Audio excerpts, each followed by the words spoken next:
They initially targeted evil, but quickly spread to anything the Kingpriests feared, which was everything.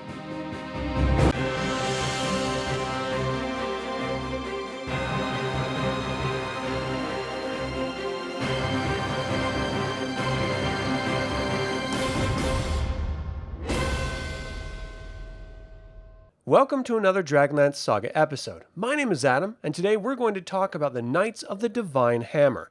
I'd like to take a moment and thank the members of this channel, and invite you to consider becoming a member by visiting the link in the description below. You can even pick up DragonLance gaming materials using my affiliate links. I'm referencing the Kingpriest Trilogy, the Knightly Orders of Ancelon web enhancement, Knights of the Divine Hammer, and the Legends of the Twins sourcebook for this information. If I leave anything out or misspeak, please leave a comment below. As with all knighthoods in Dragonlance, the Knights of the Divine Hammer were formed based on a vision.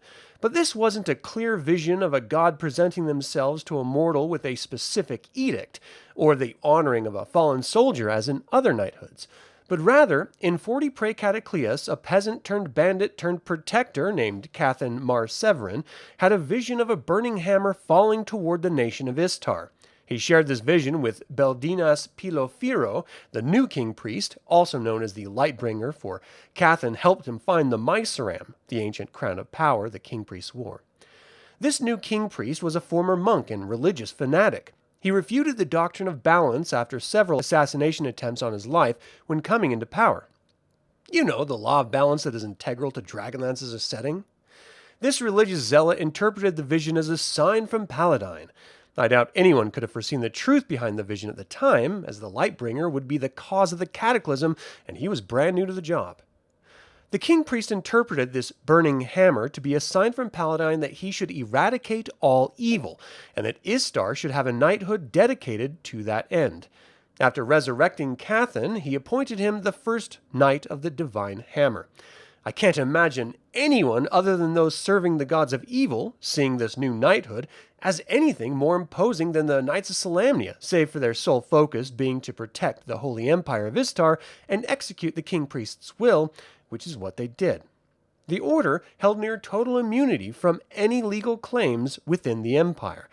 The first Grand Marshal, Cathan's former bandit lord turned holy soldier, only reported to the Kingpriest himself. As the order eliminated evil and eased suffering in this plague-ridden era of Istar, members would flock to its ranks, many of them never having set eyes on the capital. Even some Solamnic knights abandoned their order to join the Kingpriests. The Knights of the Divine Hammer even had seniority and control over the Skatas, the Empire's military. As with any organization of good, it will inevitably fall to bureaucracy and evil. We see this in our own world, and as that is where the various authors come from, we see it in this fictional one as well. It's never enough to eradicate evil when evil's population is reduced. You need to continue finding shadows, be they caused from friend or foe, and that is exactly what the Kingpriest did. If you did not agree with his interpretation of good, you were by default evil. If you believed in neutrality, seeing as the Kingpriest forsook the Doctrine of Balance, you were by default evil, and his order of holy knights executed his will with glee. You can't help but find parallels in socio-religious and political parties sharing this very narrow-minded, self-serving, and truly ignorant approach to life even today. In 32 Prae Cataclius, the Kingpriest declared Shinarians to be heretics for hoarding wealth, as all religious institutions do, by the way. 3 years later, it was the Holy Order of Syrian, which was cast out for their hedonistic ways. Eventually, it was to worship only good gods, or you're branded as evil and will be burned at the stake. Why did the people of Istar go along with it? Well, as long as you're taken care of and atrocities aren't happening to you, people simply go along.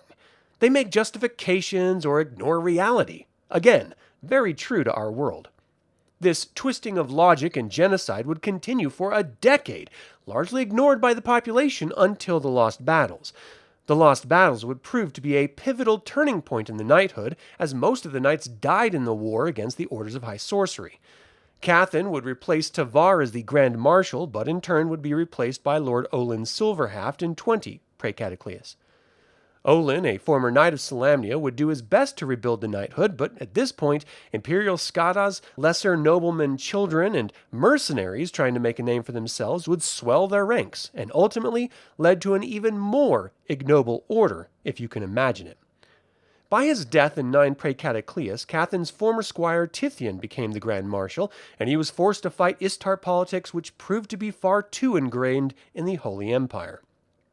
Then, Istar and the Kingpriests' acts of evil called destruction down upon Krynn, sundering both Anslon and Taladas. The law of balance cannot be ignored, and the Cataclysm was the result. Like the Knights of Solamnia after them, the Knights of the Divine Hammer would be hunted by the surviving population for causing the Cataclysm, and their order would be wiped from Krynn. It is poetic justice and bitter irony that the vision of destruction that formed this holy order would be the very form of destruction to it. The Kingpriests' beliefs are a parable that I believe we can all learn from. It's okay to believe whatever you want, but when you start exercising your beliefs on others, you will inevitably become a victim of said beliefs. The Knights of the Divine Hammer were fervent believers in the Kingpriest's vision of a righteous world without evil. They were led by their Grand Marshal, and they in turn led the imperial military. An imperial cosa or company consisted of 4 enas. A squadron consisted of 300 skatas with a contingent of knights and clerics. The bifras or regiments were composed of 5 menibas, with the Istar division or droma being made up of 6 bifras. Typically, the first officer or knight banneret of the order would command a dozen knights and 30 skatas. A knight commander leads 6 knights banneret and can requisition a further 200 skatas. They would also instruct squires and lesser knights in the use of arms. A knight marshal leads 4 knights commander and is granted authority over a city.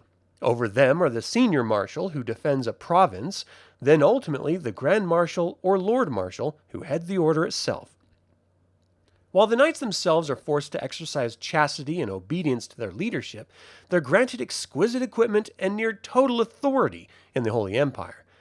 Personally, I would question anyone willing to give up personal autonomy for religious authority, but I seem to be in the minority, as that is what religious followers do on the regular in our world. And that is all I have to say about Knights of the Divine Hammer. Do you think they ever truly had good intentions? Do you see any relation to real-world groups? And finally, would you run a character through a morality-based campaign? Leave a comment below.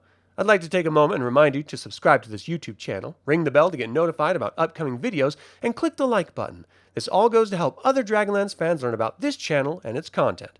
Thank you for watching. This has been Adam with DragonLance Saga, and until next time, remember, I'll pack my tears away for today. The gods know that they'll be here tomorrow. As for the aching in my heart, it will be here always.